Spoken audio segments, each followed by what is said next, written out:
இப்பவும் எனக்கு நம்பிக்கை இருக்கு மேடம். கோகுலை கூப்பிட்டு உட்கார வச்சு இதை பேசணும்னு வச்சுக்கோங்களேன், நீங்களும் அவரும் மறுபடியும் சேர்ந்து வாழ்றதுக்கு வாய்ப்பு இருக்கு. வாய் மூடுறீங்களா? இதுல நீங்க ஒன்னும் பஞ்சாயத்தோ நாட்டாமையோ பண்ண வேண்டாம். நான் உங்களை அட்வைஸ் பண்ண கூப்பிடல, ஆறுதலுக்கு தான் கூப்பிட்டேன். கோகுலோட இன்னொரு முகத்தை பக்கத்துல இருந்து பார்த்தவனா, அந்த நரக வேதனையை அனுபவிச்சவனா, இனி அந்த கோகுலை பார்க்கறதுக்கோ இல்ல பேசுறதுக்கோ வாய்ப்பே இல்ல. கோகுல் என் வாழ்க்கையில முடிஞ்சு போன ஒரு சாப்டர். என் செல்ல இருந்து நம்ம போட்டோவை டிலீட் பண்ணாதது என் தப்பு தான். ஆனா மனவரையில உங்களை பார்த்துட்டு ஓடினதுன்றது, நம்ம எவ்வளவு நாள் பழகிருப்போம். நாதஸ்வரம் வாசிக்கிறதுன்றது உங்க குலத்தொழில். அதை வாசிக்க தெரிஞ்சிருந்தோம், நீங்க பண்ணாம இருந்ததுக்கு காரணம் உங்க மீசை.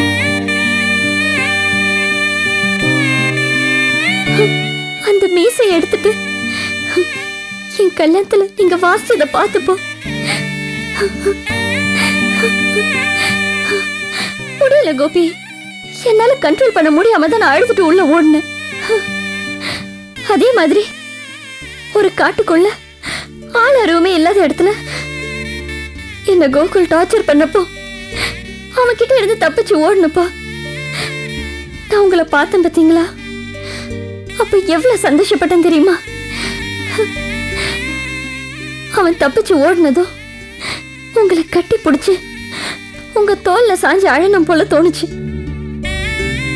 ஆனா முடியல, ஏதோ ஒண்ணு என்ன தடுத்துருச்சு.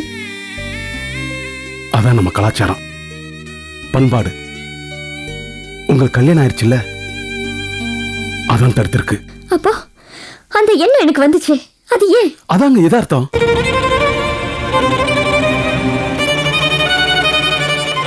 அப்போ நம்ம போலியான வாழ்க்கை வாழ்ந்துட்டு இருக்குமா? உண்மை. நம்ம நடுத்தர வர்க்கத்தை சேர்ந்தவங்களாம் தனக்காவோ தன்னோட குடும்பத்துக்காவோ வாழ்றது கிடையாது, மற்றவங்களுக்காக வாழ்ந்துட்டு இருக்கோம். அவங்க என்ன சொல்லுவாங்க, இவங்க என்ன சொல்லுவாங்க, பக்கத்து வீட்டுக்காரங்க என்ன சொல்லுவாங்க, எய்த்து வீட்டுக்காரங்க என்ன சொல்லுவாங்கன்னு அவங்களோட முடிவுக்காகவோ அவங்களோட விருப்பத்துக்காகவோ நம்மளோட வாழ்க்கையெல்லாம் மிஸ் பண்ணிட்டு இருக்கோம். இவ்வளவு யோசிச்சு பக்குவமா பேசுறீங்களே, உங்களை ஒண்ணு கேட்கட்டுமா? என்ன மேடம்? நம்ம லவ்ல பிரிஞ்சதுல இருந்து என் கல்யாணத்துல இருந்து நீங்க என்ன அந்த கோகுல் கிட்ட இருந்து காப்பாத்தின வரைக்கும் உங்க மனசுல எந்த வித வருத்தமும் பாதிப்பும் இல்லையா? எப்படி மேடம், எப்படி இல்லாம இருக்கும்? உலகத்துல யாருக்குமே கிடைக்காத பாக்கி எனக்கு கிடைச்சிருக்கு. என் லவ்வருக்கு கல்யாணம், தாலி கட்டும் போது நான் சுரம் வாசிக்கிறேன். எப்படி தெரியுமா இருந்துச்சு? என் கண்ணுலையும் என் நெஞ்சிலையும் உடம்புல இருக்க மொத்த ரத்தம் வந்து தேங்கி நின்னுச்சு. முடியல, அந்த நிமிஷத்தை இப்ப நினைச்சாலும் எல்லாம் முடியல. அதுக்கப்புறம் கோயம்புத்தூர்ல இருந்து பஸ்ல வந்துட்டு இருந்தேன், உங்ககிட்ட இருந்து போன் எடுத்தேன். ஆனா நீங்க பேசல. அடிச்சா மேடம், அடிச்சா. துடிச்சு போயிட்டேன் மேடம். எனக்கு என்ன பண்றது எனக்கு தெரியல. அந்த நிமிஷம் மட்டும் என் கையில கோகுல் கிடைச்சு நான் பிச்சை எடுத்து இருந்திருப்பேன்.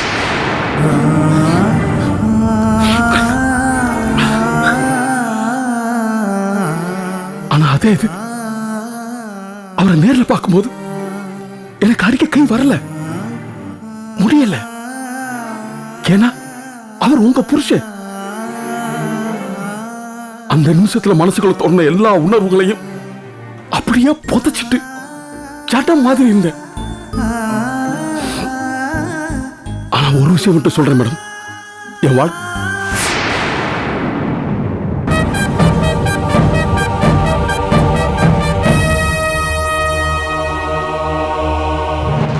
ரெண்டு பேரும் என்ன பண்ணிட்டு இருக்கீங்க?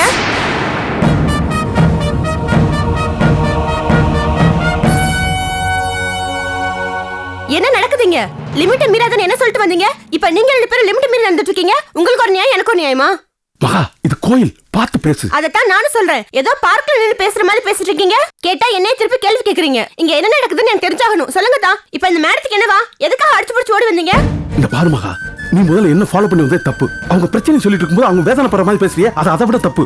கட்டிக்க போறவளை விட்டுட்டு கண்டவளோட, அதுவும் அடுத்தவ பொண்டாட்டியோட கோவில்ல தனியா நின்னு பேசிட்டு இருக்கறதெல்லாம் கரெக்ட் இல்லதான்? நல்லா இருக்கும் உங்க நியாயம். ஏ பார், ஏன் இப்படி பேசுற? நான் சொல்றது புரிஞ்சுக்கவே மாட்டியா? எனக்கு புரிய வேணாதான், அதுக்கு அவசியமே இல்ல. அவளுக்கு ஒரு பிரச்சனைனா உங்களை எதுக்கு கூப்பிடணும்? ஏன் அவளுக்கு அப்பா அம்மா தங்கச்சி புருஷன் யாருமே இல்லையா? எல்லாரும் குத்துக்கால் மாதிரி வீட்டுல தானே இருக்காங்க. அப்படி இருக்கிறப்ப உங்களை எதுக்கு கூப்பிடுறா? கல்யாணத்துக்கு முன்னாடி தான் இப்படி செஞ்சான்னு பார்த்தா கடைசி வரைக்கும் இப்படியே இருந்தான்னு வச்சுக்கோங்க. பார்த்துட்டு நான் சும்மா இருக்க மாட்டேன். வாய மூடியா, பேசாம வீட்டுக்கு போ. அனாவசியமா பேசாத. இல்லதான், இது எனக்கு ரொம்ப அவசியமான பேச்சு. எப்ப அவ புருஷனோட வாழ முடியாம ஒரே நாள் திரும்பி ஓடி வந்துட்டாலோ அதுக்கு முக்கியமான காரணம் ஏதாவது இருந்தாகணும்.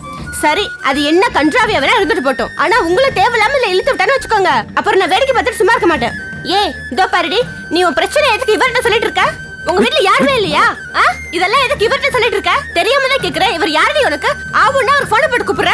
உன்னை கல்யாணம் பண்ணவனே போயிட்டான். அப்படி இருக்கல இவர் எதுக்கு டார்ச்சர் பண்ணிட்டு இருக்க? அவருக்கு வேலை வெட்டி எதுவும் இல்ல நினைச்சியா? இல்ல ஃப்ரீயா இருக்காருன்னு நினைச்சிட்டு இருக்கியா? இதோ பாருமா, இவர் ஃப்ரீயா இல்ல, நான் ஒரு இருக்கேன் அவருக்கு. அது முதல்ல புரிஞ்சுக்க. ஏய் உனக்கெல்லாம் குடும்பம் குழந்தைங்களோட வாழ பிடிக்காதா? ஏன் இப்படி அடுத்த புருஷனுக்கு வலை வீசுற? உன் லைஃப் போச்சுன்றதுக்காக ஏன் லைஃப்ல தலையிட்டு இருக்கியா? கோகுல் ஓடி போனா கோபி இருக்காருன்னு நினைச்சிட்டு இருக்கியா? கட்டின புருஷனோட வாழ பிடிக்காம இவர் கள்ள புருஷன் வச்சுக்கலாம் நினைக்கிறியா? அடிச்சிட்டீங்கல்ல, என்ன அடிச்சிட்டீங்கல்ல, இவளுக்கு முன்னாடி என்ன அடிச்சிட்டீங்கல்ல, உங்களை என்ன பண்றேன்னு பாருங்க.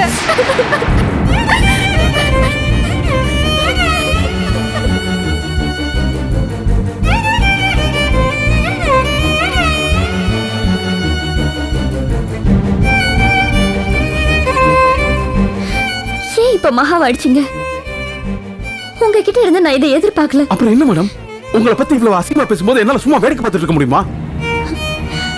அப்போ என்ன உங்களால விட்டு கொடுக்க முடியல? மண்டபத்துல நடந்ததோ இதே மாதிரி தான்.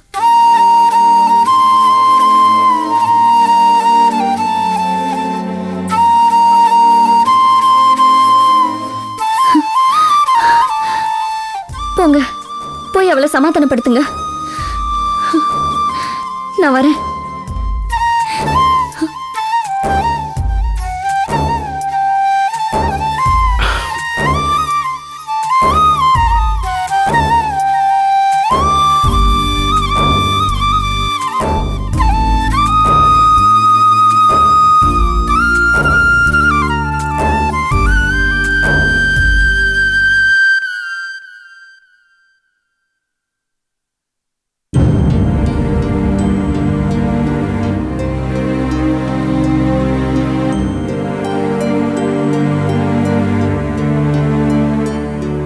அண்ணே, அண்ணே. என்னம்மா, கோயிலுக்கு வந்தீங்களா? ஆமாண்ணே. என்னண்ணே முகம் ஒரு மாதிரி டல்லா இருக்கு? மலர் மேடம் அழுதுட்டே போறாங்க. ஏன், என்னாச்சு? அவங்க வேதனை வந்து சொல்லிட்டு போறாங்க. எல்லாரோட வாழ்க்கையிலையும் நிம்மதியும் சந்தோஷத்தையும் முடிவு பண்றது கல்யாணம். அது கொஞ்சம் தப்பாச்சுன்னா கூட இருக்கிற கொஞ்சம் நெஞ்சம் நிம்மதியும் சந்தோஷமும் போயிடும். பாவம் மலர் மேடம், அவங்க அப்பாக்காக, அவங்க குடும்பத்துக்காக, அவங்க மனசுக்குள்ள இருந்த ஆசைகள் எல்லாத்தையும் தூக்கி எரிஞ்சிட்டு கல்யாணத்துக்கு ஒத்துக்கிட்டாங்க. அதுதான் அவங்க பண்ண தப்பு. அதுக்கு தான் இப்ப அனுபவிச்சுட்டு இருக்காங்க. அதே தப்பை தானே நீனும் செஞ்சிருக்க. நம்ம குடும்பம் சந்தோஷமா இருக்கணும், உன்னோட சந்தோஷத்தை நீ விட்டு கொடுக்கல. நம்மளோட குடும்ப கதைங்கிறது வேற, நம்மளோட குடும்ப சூழ்நிலைங்கிறது வேற. நான் செய்யற எந்த ஒரு காரியமுமே உங்களோட வாழ்க்கையை பாதிச்சிடக்கூடாதுங்கிற ஒரு அக்கறையும் எண்ணமும் என்கிட்ட இருந்துகிட்டே இருக்கும். அதனாலதான் அப்படி ஒரு முடிவு எடுத்தேன். ஆனா அவங்க நம்மளோட எல்லா விதத்திலும் வசதியானவங்க. கல்யாணத்தை பண்ணிட்டு கல்யாணமான அன்னைக்கே கட்டின புருஷனால அவ்வளவு டார்ச்சர் அவங்களுக்கு. ஏன் இப்படி? ஒரு விஷயம்தான், மனசுல ஒருத்தவங்களை நினைச்சுக்கிட்டு இன்னொருத்தவங்க கூட வாழ்க்கை நடத்துறதுங்கிறது கொடுமை. உலகத்துல யாருமே அந்த தப்பை மட்டும் செஞ்சிடக்கூடாது. இப்ப சொன்னியனே, இது ரொம்ப சரியான விஷயம். இதே தப்பதான் இவ்வளவு செஞ்சுட்டு இருக்கா. இல்லண்ணே. என்னடி? நான் இன்னைக்கு அண்ணன்ட்ட சொல்லதான் போறேன், நீ வாய மூடு. அண்ணே, அதெல்லாம் ஒண்ணு இல்லண்ணே. அவ ஏதோ லூஸ் போய் சொல்றானே, நம்பாதே அவள. என்னம்மா? இல்லண்ணே. இவ உன்ட்ட உண்மையா மறைக்கிறானே. நீ வாமா.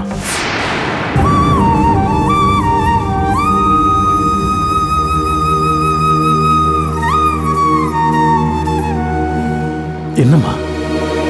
அந்த மூர்த்தி இருக்காருல்ல, அவரு நம்ம காமுவை லவ் பண்றாராம். அது ஏமா? அதான் ஏற்கனவே நடந்து பாண்டிக்கு அவனுக்கு சண்டை வந்து அதுக்கப்புறம் சமரசம் பண்ணி எல்லாம் முடிஞ்சு போன கதையாச்சு. அது நீ சொல்றலாம் சரிதானே, ஆனா ஆரம்பத்துல மூர்த்தி மேல இவளுக்கு அபிப்பிராயம் ஒன்றும் கிடையாது. அவர் மகேஷ் கல்யாணத்துல பண்ண ஹெல்ப், பாண்டி விஷயத்துல நடந்துக்கிறதெல்லாம் பார்த்து இவ மனசு மாறி போச்சு. அப்புறம் இவ என்கிட்ட வந்து சொன்னா, நான் இன்னைக்கு மூர்த்தியை பார்த்து என்னோட லவ் சொல்ல போறேன் அப்படின்னு சொல்லி கோயிலுக்கு கிளம்பி போனா. ஆனா அன்னைக்கு அவருக்கு ஆக்சிடென்ட் ஆயிடுச்சுன்னு கோயிலுக்கு வரல. அப்செட் ஆகி திரும்பி வந்துட்டா. வந்தவ பெரியப்பாவை போய் பார்க்க போயிருக்கா. பெரியப்பா அப்பாட்ட சொல்லியிருக்காரு, நம்ம பிள்ளைங்களாம் கிழிச்சு கோட்டை தாண்டாதுங்க, சொன்ன சொல்ல தட்டாதுங்க, அப்படி இப்படின்னு பேசியிருக்காரு. உடனே மேடம் மனசு உருகி மூர்த்தியா ஹாஸ்பிட்டல்ல போய் பார்த்து சொல்லியிருக்கா, நான் ஒன்னும் லவ் பண்ணலன்னு சொல்லிட்டு வந்திருக்கா. சரியான சொதப்பல் கேஸ்னே இவ.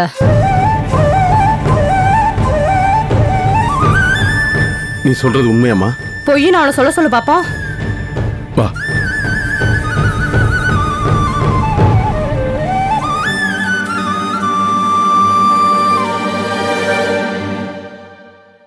காமு, பரமு சொன்னதெல்லாம் உண்மையா? சொல்லு, அண்ணன் கேக்குதுல, சொல்லு. உனக்கு மூர்த்தியை பிடிச்சிருக்கா? நீ அவனை லவ் பண்றியா? இல்லண்ணா. இங்க பாரு காமு, எதா இருந்தாலும் அண்ணன் ஓப்பனா பேசுமா, நான் பாத்துக்கிறேன். என்கிட்ட தைரியமா சொல்லு, உனக்கு அவனை பிடிச்சிருக்கா? பேசுக்கா, இப்பவாவது வாயை திறந்து பேசு. இங்க பாரு காமு, என்கிட்ட இப்பெல்லாம் கேட்டு ஹெல்ப் பண்றதுக்கு யாரும் இல்ல, அதனால எனக்கு இப்பெல்லாம் நடந்துச்சு. ஆனா உங்களுக்கு நான் இருக்கமா, திருப்பி அந்த தப்பு நடந்துடக்கூடாது. எதா இருந்தாலும் அண்ணன் சொல்லு, நான் பேசிக்கிறேன். உனக்கு அவனை பிடிச்சிருக்கா? இங்க பாரு காமு, இப்போ உனக்கு அவனை பிடிச்சிருக்கு, அவனை நான் லவ் பண்றேன்னு சொன்னாலும் இது லவ் மேரேஜ் கிடையாது. நீ எங்கிட்ட சொல்ற, நான் பெரியவங்க எல்லாரும் கூட உட்காந்து பேசி இதை வந்து நல்ல விதமா பெரியவங்க தான் நடத்தி வைக்க போறாங்க. தேவையில்லாம இது லவ் மேரேஜ், நம்ம பேர் கெட்டு போயிருமோ, நீ பயப்பட வேண்டியதில்லை. என்கிட்ட சொல்லுமா, உனக்கு அவனை பிடிச்சிருக்கா? நீ அவனை விரும்புறியா? நீ தகவலை மட்டும் எனக்கு சொல்லு, மிச்சத்தை நான் பாத்துக்கிறேன். சொல்லுமா, உனக்கு பிடிச்சிருக்கா? அண்ணா, இதனால எந்த பிரச்சனையும் வராதுண்ணா. பெரியப்பா என்ன தப்பா நினைக்க மாட்டாருண்ணா. எனக்கு ஓகேண்ணே.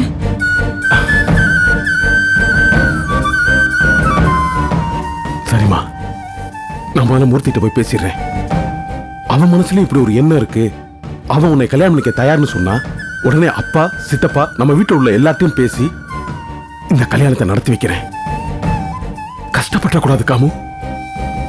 மனசுல ஒருத்தவங்க நினைச்சிட்டு இன்னொருத்தவங்க கூட வாடுறதுங்கிறது வேணாம். நான் கண்ணு முன்னாடி அந்த கஷ்டத்தை பார்த்துட்டு மனசுல பட்டதை சொல்லணும். நம்ம அதுக்கு முயற்சி பண்ணணும். அது நடக்குது நடக்கலைங்கிறது அடுத்தது. இப்ப முயற்சி பண்றேன். மூர்த்திட்ட போய் பேசுறேன். நல்ல நேரத்துல சொன்னமா நீ? இதை ஒன்ட்ட அன்னைக்கே சொல்லணும்னு சொன்னேனே, இவதான் வேண்டான்னு சொல்லிட்டா. சரிம்மா, சாமி கும்பிட்டு நீங்க வீட்டுக்கு போங்க. நான் மூர்த்தியை பார்த்து பேசிட்டு வரேன். சரிண்ணே. எல்லாம் நல்லபடியா நடக்கும் காமு. வாங்கக்கா. அண்ணே, காப்பி அரைடு போய் சாப்பிடுங்க. சாப்பிடுங்க. ஆக்சுவலா ஒரு நல்ல விஷயம் பேச தான் வந்தோம். ஓ, நீங்களும் உங்களுக்கு ரொம்ப நாளா உத்தியோக உயர்வு வரணும்னு காத்துட்டு இருக்கேன்னு சொன்னீங்க, வந்துருச்சுங்களா? ஆமா, என்னமாமா பேசுறீங்க? டாடிக்கு எப்படி ப்ரொமோஷன் கிடைக்கும்? அதெல்லாம் சின்சியரா வேலை பார்க்குறவங்க தான் கிடைக்கும். இவர் வேலை பார்க்குற லட்சம் தான் எனக்கே தெரியுமே, கவர்மெண்ட்டுக்கு தெரியாதா? Daddy never get promotion, only get loose motion. அடிச்சி வாய் முடுறா. மூதேவி ஒரு நல்ல விஷயம் பேச தான் வந்தோம் மச்சான். நல்ல விஷயம் பேசணும்னு ஆரம்பிச்சுட்டு மூதேவி நான் தொடங்குவீங்க. என்ன விசேஷம் சொல்லுங்க. அண்ணி, நம்ம சம்பந்தத்துக்கு கல்யாணம் பண்ணலாம்னு முடிவு பண்ணிருக்கோம். யாரு சம்பந்தத்துக்கா? ஆமா மச்சான், அவன் நம்ம காமுவை தான் கல்யாணம் பண்ணிக்கோன்னு பிடிவாதமா இருக்கான். இந்த குடும்பத்துக்கு மூத்தவர் நீங்க, அதான் முதல்ல உங்ககிட்ட பேசலான்னு வந்தோம். நீங்க ஓகே சொல்லிட்டீங்கன்னா மயில் மச்சான் கிட்ட சம்பந்தம் பேசலான்னு இருக்கோம். ஆமண்ணே, இவன் தத்தாரியா பொறுப்பு இல்லாம சுத்திட்டு இருக்கான். நம்ம காமுவை கட்டி வச்சா சொந்தம் விட்டு போகாது. அதோட இவனும் திருந்துவானே. ஆமாம்மா, I am coming marriage age, but I am rounding alonely. காமு என்ன கல்யாணம் பண்ணி வச்சிங்கன்னா ஐ ஹாப்பி. 2 பேரும் ஜாலியா இருப்போம். ஆமா மச்சான், உங்க தங்கச்சி வேற சொந்தம் விட்டு போயிடக்கூடாதுன்னு அடிக்கடி சொல்லிட்டு இருக்கா. இந்த கல்யாணத்தை முடிச்சிட்டோம்னு வச்சுக்கோங்க, சொந்தம் இன்னும் சாங் ஆயிட போகுது. இதுவும் ஒரு வகையில பொண்ணு கொடுத்து பொண்ணு எடுக்கிற மாதிரி தானே. இப்ப பாருங்க, நான் உங்க குடும்பத்துக்கு பொண்ணு கொடுக்குறேன், மயில் மச்சான் குடும்பத்துல பொண்ணு எடுத்துக்கிறேன். இதுதான் எங்க பிளான். உங்க அபிப்பிராயம் என்ன? எல்லாம் நல்லா தான் இருக்கு. ஆனா சம்பந்தம் பாருங்க, என்னமோ கல்யாணங்கிறது ஏதோ ஜாலியா இருக்கிறதுன்னு நினைச்சிட்டு இருக்காரு. இல்ல சம்பந்தம், கல்யாணங்கிறது பொறுப்பா இருக்கிறதுக்கு. ஐ நோ மாமா, நானும் பொறுப்பாளி தான். That is another face. என்னண்ணே விஷயத்த சொன்னதும் சந்தோஷமா உடனே சரின்னு சொல்வீங்கன்னு பார்த்தா இப்படி யோசிக்கிறீங்க? என்னென்ன பிரச்சனை? ஒண்ணும் இல்லம்மா, சந்தோஷமா தான் இருக்கு. ஆனா முழுசா சந்தோஷப்பட முடியலையே. இப்ப நம்ம மகேஷுக்கு மாப்பிள்ளை பார்த்தோம். அந்த பையனை பத்தி விசாரிக்கிறதுக்காக மயிலியும் கோபியும் திருப்புலானி அனுப்பி, அதே மாதிரி காமுக்கும் முன்னால ஒரு வரன் வந்துச்சு இல்லையா? அப்ப பையனை பத்தி விசாரிக்கிறதுக்காக கோபியை கோயம்புத்தூர் அனுப்பிச்சு.